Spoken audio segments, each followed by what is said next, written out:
লাউ পাতা চিংড়ি ভাপা আমার চ্যানেলে আগেই আমি শেয়ার করেছি, তবে আজকে যে রেসিপিটা লাউ পাতা চিংড়ি দিয়ে বানাবো সেটা খেতে কিন্তু দারুণ লাগে। নমস্কার বন্ধুরা, তোমাদের সকলকে রুমির হেসেল ঘরে স্বাগত জানাই। আমি রুমি। আমার আজকের রেসিপি সর্ষে পোস্ত বাটা দিয়ে লাউ পাতা চিংড়ি। একদম অন্যরকম, না লাউ পাতা ভাপা নয়, তবে বানানো ভীষণই সহজ, খেতে কিন্তু দারুণ লাগে। পুরো এক থালা ভাত নিমেষেই খাওয়া হয়ে যাবে।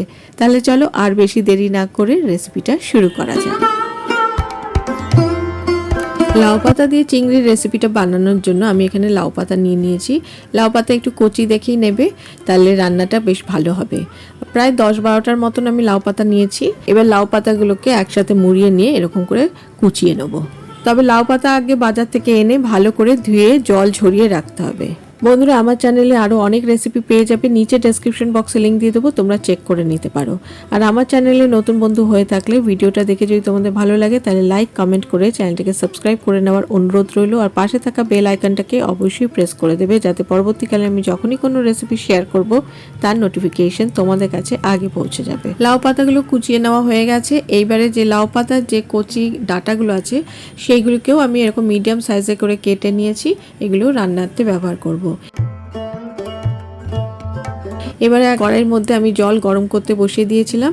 জলটা একটু ফুটে উঠলেই এর মধ্যে ওই কেটে রাখা লাউ পাতাগুলো দিয়ে দিলাম। একটু নেড়ে চেড়ে এবারে একটা ঢাকা চাপা দিয়ে দেবো, যাতে লাউ পাতাগুলো বেশ ভালো করে ভাপানো হয়ে যায়।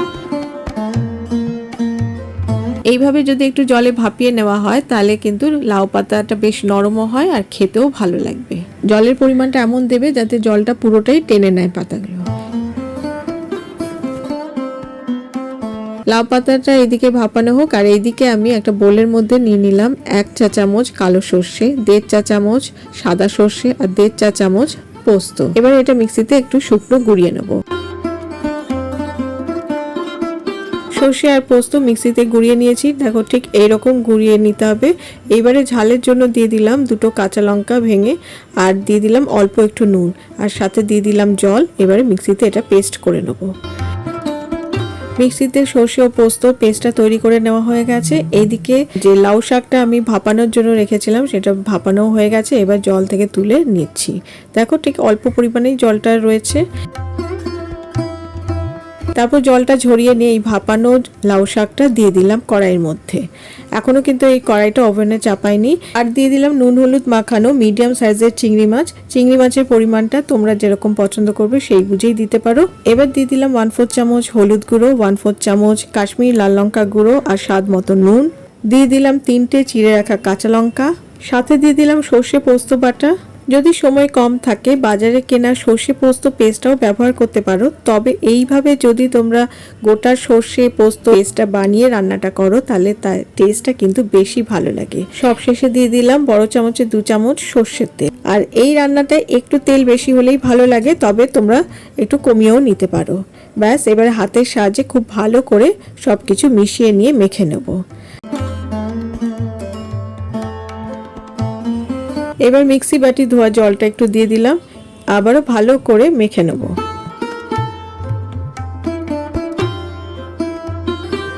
এবার কড়াইটা ওভেনে বসিয়ে দিয়ে একটু নেড়ে চেড়ে নেব।